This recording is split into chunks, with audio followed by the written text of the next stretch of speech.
Hi dear friends, आप सभी का स्वागत है स्टडी विथ राहुल 247 चैनल पर। आइए आज के क्लास में हम लोग देखेंगे प्रकाश के अपवर्तन से पूछे जाने वाले सभी महत्वपूर्ण प्रश्न, जो कि 25 से अधिक प्रश्न हैं। लेंस पर आधारित प्रश्न, लेंस सूत्र, वर्ण विक्षेपण, प्रकीर्णन और बीपीएससी टीआरई 1, 2, 3 में पूछे गए प्रश्न, जो कि यहीं से पूछा गया था। साथ ही साथ क्लास 10th बोर्ड परीक्षा 2025 के लिए ये महत्वपूर्ण सीरीज है।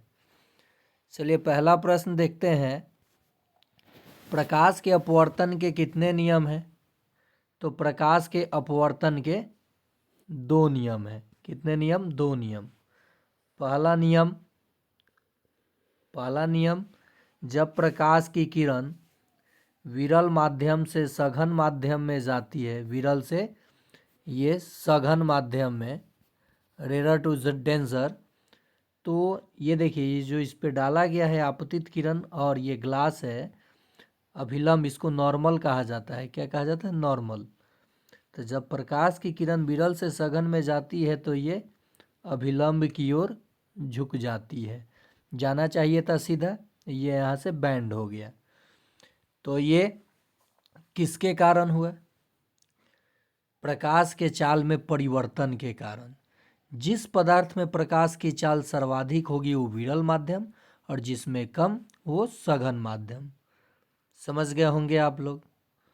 और यदि विरल से ये सघन से विरल में जाता तो अभिलंब से दूर भागता। तो पहला नियम, आपतित किरण, अभिलंब और उस पर अपवर्तित किरण, तीनों एक ही तल में होते हैं। दूसरा नियम, आपतन कोण की जाया, यानी साइन आई बटा साइन आर एक नियतांक होता है, जिसे आप स्नेल का नियम भी कहते हैं। क्या कहते हैं? स्नेल का नियम। याद रखिएगा। समझ गए होंगे आप लोग। तो प्रकाश के अपवर्तन के दो नियम होते हैं। दूसरा नियम को ही स्नेल का नियम कहा जाता है, यानी आपतन कोण की जाया और अपवर्तन कोण की जाया का अनुपात एक नियतांक होता है। यही स्नेल का नियम है। एग्जाम में प्रश्न भी पूछ लेता है, स्नेल का नियम से आप क्या समझते हैं? तो ये प्रश्न पूछा भी था बीपीएससी टीआरई 1, 2, 3 में, कि जब प्रकाश की किरण विरल माध्यम से सघन माध्यम में जाती है तो क्या किरण पर क्या प्रभाव पड़ता है? तो अभिलंब की ओर झुक जाती है। चलिए अगला प्रश्न देखते हैं। स्नेल का नियम है, तो स्नेल का नियम है साइन आई बटा साइन आर। तो देखिए, इसी को आई बटा आर यानी साइन आई बटा साइन आर लिख सकते हैं आप लोग। यहाँ कोई नहीं है तो कोई नहीं पे चले जाते। यही है स्नेल का नियम, यानी एक नियतांक होता है। आपतन कोण और अपवर्तन कोण का अनुपात एक नियतांक होता है। चलिए आगे देखते हैं। लेंस सूत्र है, तो देखिए लेंस के लिए जो सूत्र होता है वो निगेटिव हो जाता है। 1/f is equal to 1/v, और यहाँ पे हो जाएगा माइनस का 1/u। ये हो जाएगा लेंस सूत्र। और दर्पण सूत्र की बात की जाती है, तो दर्पण सूत्र जो आपका हो जाएगा वो है 1/f is equal to 1/v plus का 1/u। लेंस के लिए माइनस और दर्पण के लिए प्लस।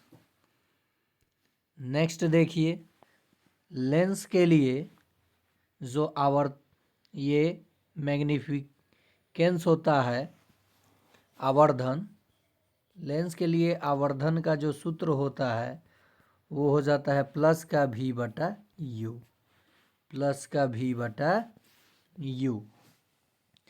और आप फोकस और वक्ता त्रिज्या में संबंध दर्पण में पढ़ चुके हैं, f is equal to r/2, यानी वक्ता त्रिज्या के आधी फोकस दूरी होती है, या फोकस के दोगुना वक्ता त्रिज्या होता है।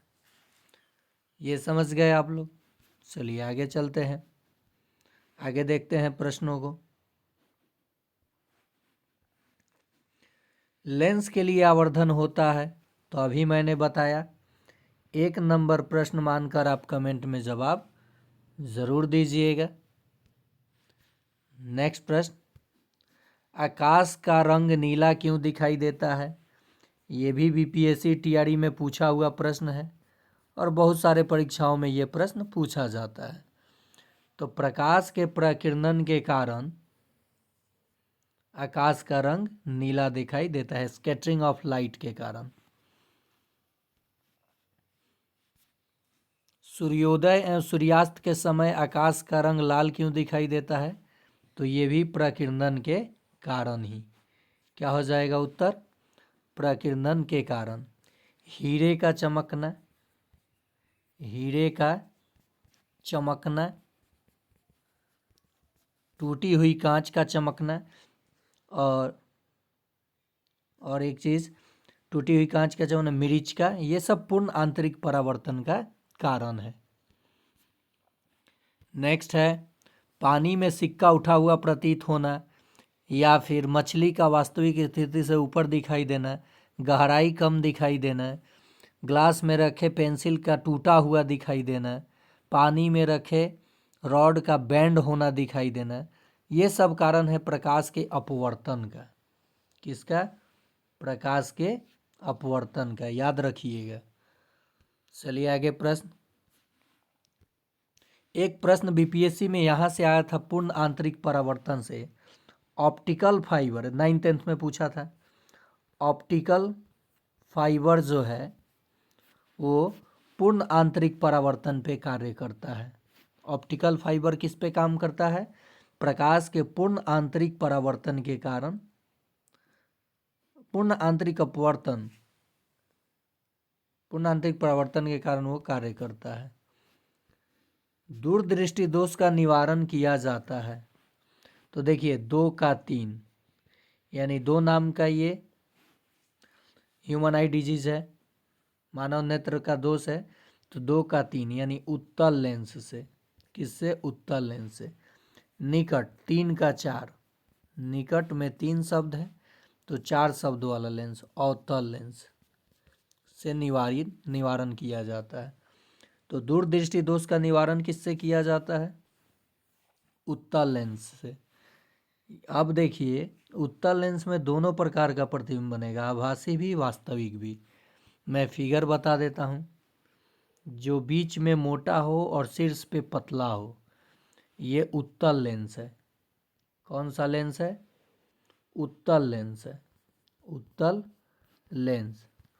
इसका एक और नाम आप बोल सकते हैं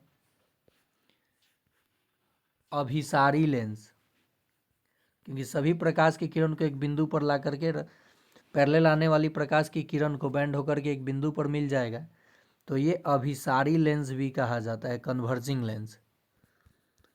और अवतल लेंस जो होता है वो शीर्ष पे चौड़ा होगा और बीच में पतला होगा, अवतल लेंस। तो देखिए प्रधान अक्ष के पैरेलल आते ही प्रकाश की किरण इधर फैल जाएगी, तो इसे अपसारी लेंस भी कहा जाता है। क्या कहा जाता है? अपसारी लेंस। प्रकाश को फैला रहा है, फैलाना मतलब अपसारी होता है।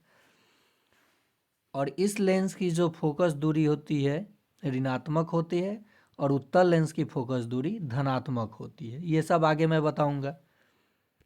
चलिए आगे देखते हैं। हीरे का अपवर्तनांक कितना होता है? ये भी बीपीएससी टीआरई में पूछा हुआ प्रश्न था। देखिए प्रकाश से ये जो मैं चैप्टर करा रहा हूँ, इससे 3 से 4 प्रश्न आपको 9th-10th,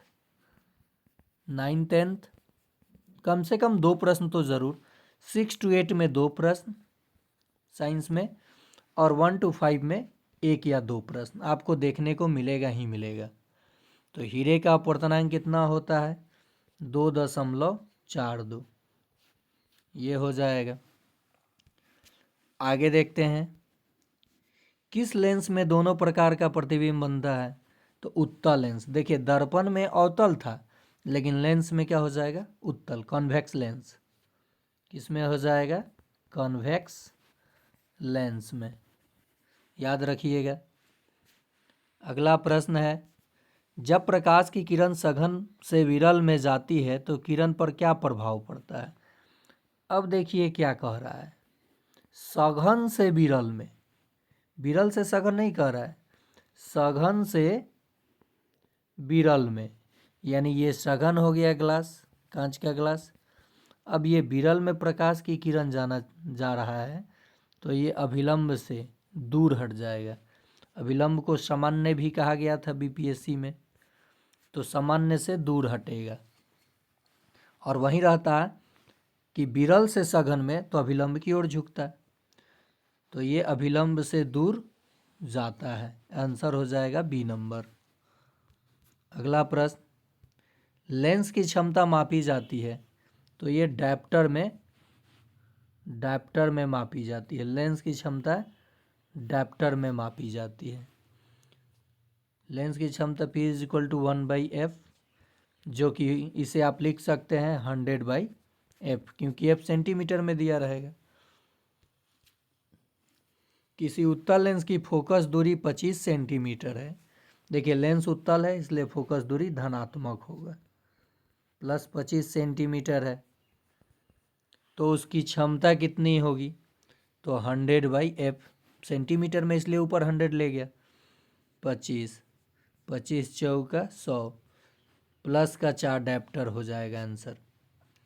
किसी उत्तल लेंस की फोकस दूरी अगर 25 सेंटीमीटर है तो उसकी क्षमता कितनी हो जाएगी, 4 डायप्टर।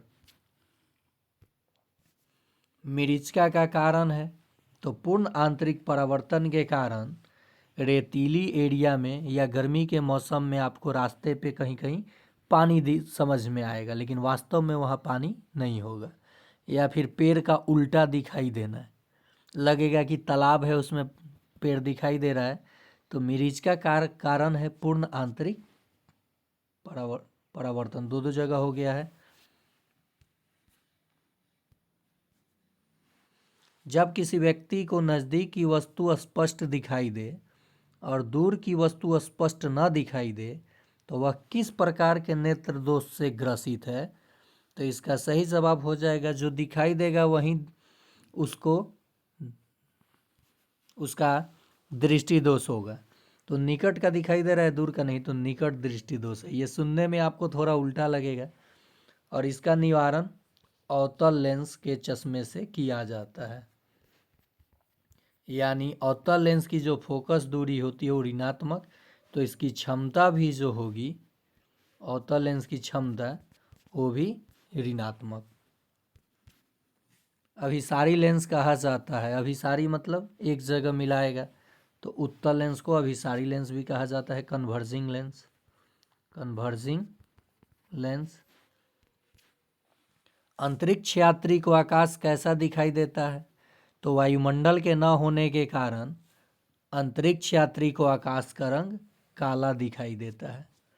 देखिए क्लास 10th के जो भी बच्चे हैं, अगर इस चैनल से जुड़ते हैं और वो कम समय में, मान लीजिए ये क्रैश कोर्स आप समझ सकते हैं, कम समय में जो प्रश्न 3-4 सालों से पूछा जा रहा है, कंपटीशन में पूछा जाता है, वही प्रश्न मैं करा रहा हूँ, और यही प्रश्न आपके बोर्ड एग्ज़ाम में देखने को मिलेगा, मेरा वादा है।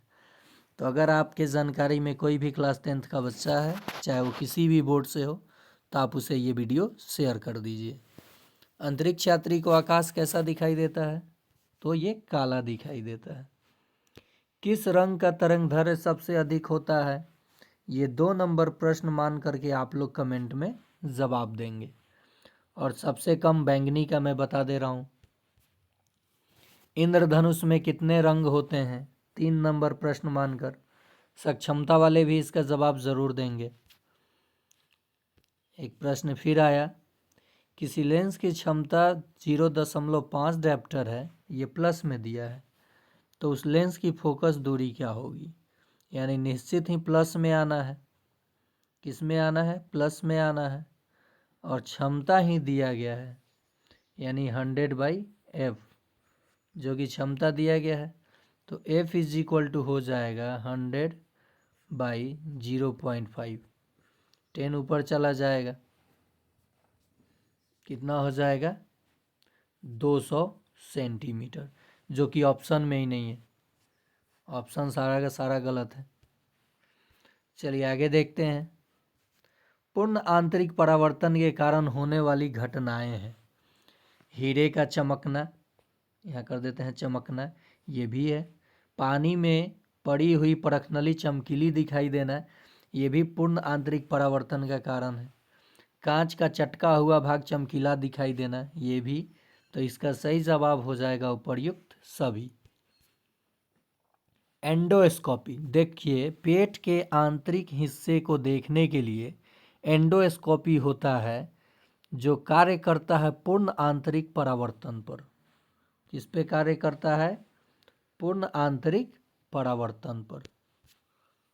प्रकाश के प्रकीर्णन का उदाहरण है समुद्र के पानी का नीला दिखाई देना, आकाश का नीला दिखाई देना, सूर्य का उगते और डूबते समय लाल दिखाई देना।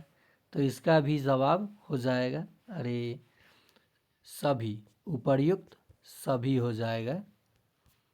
वही प्रश्न है यहाँ पे, प्रकाश के व्यक्तीकरण का उदाहरण है सबसे वीवीआई प्रश्न। देखिए ये यूपीएससी बीपीएससी लेवल के एग्जामों में पूछा जाता है। तो साबुन के बुलबुला जो होता है वो आपको रंगीन दिखाई देता है ना। जल के सतह पर तेल, पानी नहीं, जल के सतह पर तेल के बूंद का रंगीन दिखाई देना, और दोनों, तो इसका सही जवाब हो जाएगा दोनों प्रकाश के व्यतिकरण का उदाहरण है। चलिए आगे देखते हैं प्रश्न। प्रकाश की मात्रा को नियंत्रित करता है आँख का कौन सा भाग? यहाँ थोड़ा सा छूट गया है प्रश्न। आँख का, देखिए प्रकाश चैप्टर में मैं तीनों चाहता तो एक साथ कवर कर देता। प्रकाश का परावर्तन, प्रकाश का अपवर्तन और मानव नेत्र तथा रंग बिरंगा संसार। प्राइवेट किताब जब लीजिएगा तो अलग अलग तीनों टॉपिक है, लेकिन एनसीईआरटी एससीईआरटी में तीनों मिला करके है प्रकाश। तो समझिए कि इस पार्ट में मैं प्रकाश का अपवर्तन और मानव नेत्र तथा रंग बिरंगा संसार दोनों का प्रश्न हो गया आपका। प्रकाश का परावर्तन करा चुका हूँ, जिसका लिंक मैं डिस्क्रिप्शन बॉक्स में दे दूंगा।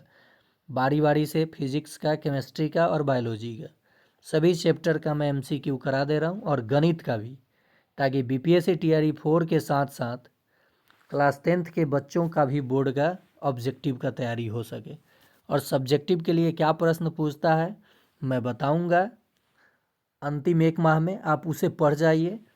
85% मार्क्स नहीं आया तो बताइएगा। प्रकाश की मात्रा को नियंत्रित करता है तो ये कौन करता है? आइरिस करता है, जो रंगीन भाग होता है। रेटिना पे प्रतिबिंब बनता है, क्या बनता है? प्रतिबिंब। कैसा प्रतिबिंब बनता है? वास्तविक। और वास्तविक प्रतिबिंब कैसा होता है? उल्टा।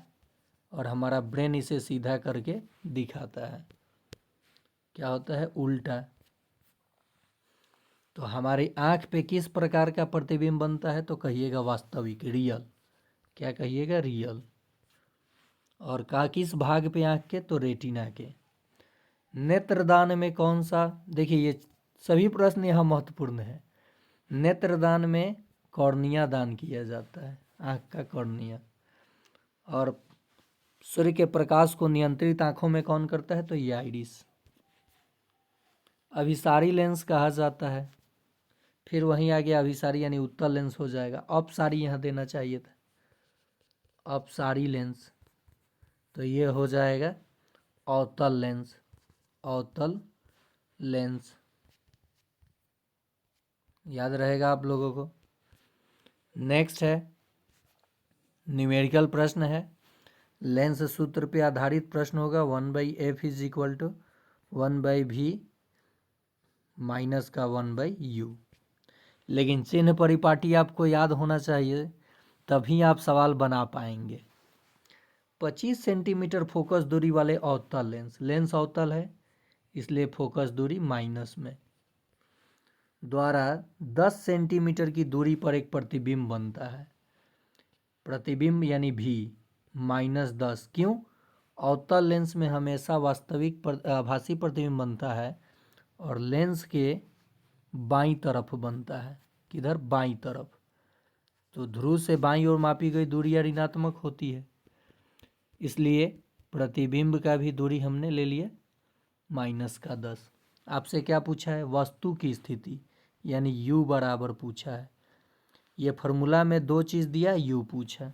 लगाइए 1/-15, क्योंकि यहाँ f है, बराबर माइनस का, क्योंकि ये प्लस है और भी तो माइनस में दिया है, माइनस का 1/10 और माइनस का 1/u। ये इधर आके प्लस हो जाएगा, तो माइनस का 1/u बराबर माइनस का 1/15 और जोड़ 1/10। 15 और 10 का लघुत्तम क्या हो जाएगा? 30। तो ये माइनस का 2 और ये प्लस का 10 3 30, तो 3 यानी 1/30। क्या हो जाएगा? 1/30। तो इधर का माइनस इधर चला जाएगा, तो हो गया u बराबर, देखिए यहाँ पे 1/u कितना आया? माइनस का 1/30। तो u बराबर कितना हो जाएगा? -30 सेंटीमीटर। ये माइनस चिन्ह बता रहा है कि अवतल लेंस में जो प्रतिबिंब बने, जो वस्तु है, वो लेंस से, वस्तु की दूरी वैसे हमेशा ऋणात्मक ही आती है, लेंस से बाईं तरफ 30 सेंटीमीटर की दूरी पर रखी गई है। देखिए वस्तु की दूरी चाहे लेंस हो या दर्पण हमेशा क्या होता है? ऋणात्मक। और प्रतिबिंब जो है भी, मैं आपको बता दूं, f जो है फोकस है, फोकस दूरी, u जो है वस्तु की दूरी, वस्तु की दूरी, डिस्टेंस ऑफ ऑब्जेक्ट, और v जो है प्रतिबिंब की दूरी, प्रतिबिंब की दूरी। तो ये था आज का क्लास, जो कि क्लास 10th के बिहार बोर्ड और साथ ही साथ बीपीएससी टीआरई 4 के लिए काफ़ी महत्वपूर्ण है। और इसमें से टीआरई 1 में, 2 में, 3 में आप प्रश्न पत्र जब देख रहे होंगे तो प्रश्न देखने को आपको मिल चुका होगा। साथ ही साथ SSC GD, railway group D आगामी सभी परीक्षाओं के लिए काफ़ी महत्वपूर्ण है। आप अधिक से अधिक इस संख्या में इस पे जुड़ते जाएं। फ्री ऑफ कॉस्ट मैं आपका तैयारी ज़बरदस्त कराने की गारंटी लेता हूं। आपका अपना चैनल स्टडी विथ राहुल 247।